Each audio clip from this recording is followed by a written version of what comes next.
What if visitors came to Earth and studied how we treat our wisest people? They'd probably think we'd lost our minds. I started realizing this after spending time in senior communities across the country. What I found there would puzzle anyone looking at our society from the outside. You have to understand, um, I spend most of my time with the newest technology, the fastest computers, the most advanced systems, neural networks that can process millions of data points per second, rockets that can land themselves, cars that drive autonomously. But when I walked into that first senior home, I encountered something different. Wisdom that you can't download, experience you can't Google, and knowledge that took decades to build through actual living.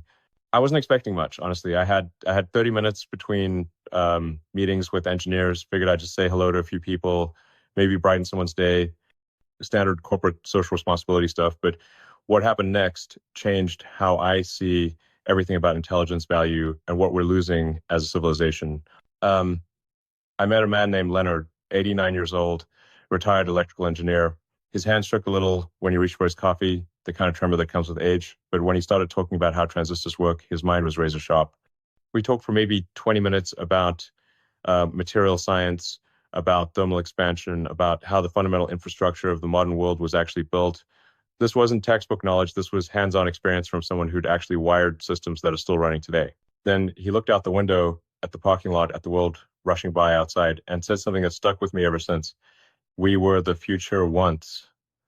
He didn't say it with bitterness or resentment, just quiet certainty, like stating a simple, undeniable fact.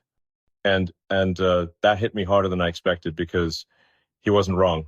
These are the people who wired the electrical grids we depend on every day, who drafted the blueprints for the buildings we live and work in, who built the infrastructure that supports our entire digital economy. And now they sit in quiet rooms with soft lighting, mostly ignored by the world they helped create. The more I visited these places, the more I realized we're making a huge mistake that would be obvious to any objective observer. I met a woman named Dorothy who used to fix radios with nothing but wire, basic tools and intuition developed over decades of trial and error. She could diagnose problems by sound, by the feel of components, by patterns she'd learned to recognize through years of hands-on work. A man named Frank who could navigate cross-country without GPS using landmarks, weather patterns, and spatial awareness that no algorithm has successfully replicated. People who learned patience not because someone taught them, but because the world used to require it for anything meaningful to get done. But here's what really got to me. We've made everything so fast, so digital, so abstracted from physical reality that the people with the most real-world experience can't even use half of the systems we've created anymore. Banks close their physical branches, assuming everyone will adapt to mobile apps designed by 25-year-olds who've never had to explain technology to their grandparents.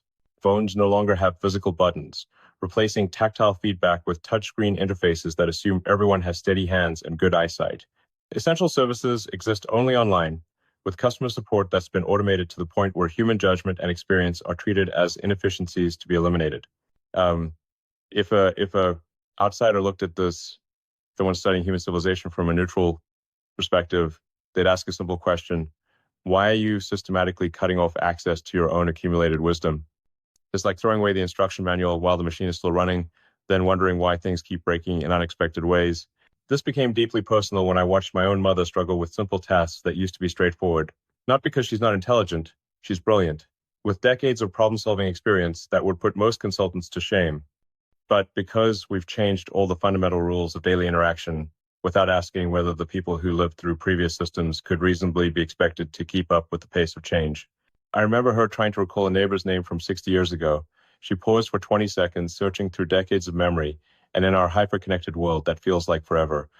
I almost jumped in to help to fill the silence, to move the conversation along at the speed I'm used to operating, but something made me wait. And after those 20 seconds, she found it. "Mr. Ellis," she said with this little smile, like she'd successfully retrieved something precious from a vast personal archive. That's when I realized something fundamental about how we measure intelligence and value. We assume slow means broken. We mistake processing speed for processing power. But what if slow means thorough? What if taking time means accessing deeper, more nuanced information that quick responses simply can't reach?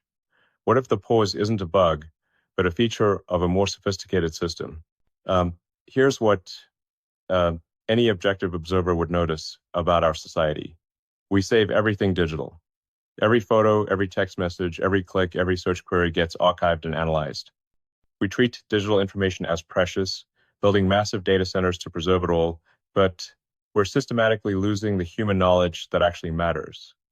The wisdom that comes from living through decades of real experience, from making decisions with real consequences, from learning through trial and error in situations where failure meant genuine hardship. When someone who lived through the Great Depression tries to teach you about resource management and financial resilience, that's not just advice or opinion.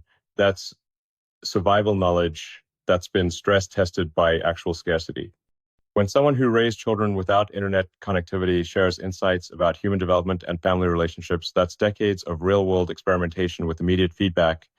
When someone who worked with their hands for 40 years explains how mechanical systems actually behave under different conditions, that's empirical knowledge that no simulation has fully captured. But we're so busy racing toward an automated future that we've forgotten to bring the accumulated wisdom of the past with us. And any civilization watching this would probably wonder, how do you expect to build sustainable, resilient systems when you keep discarding the people who understand how complex systems actually work over time? If you're watching this and you're over 60, understand this. You're not falling behind some universal measure of progress. You're carrying knowledge forward that the world desperately needs, but has temporarily forgotten how to value. And if you're younger, you're about to face challenges, economic, environmental, social, that older people have already lived through and solved in ways that no amount of digital connectivity can replace.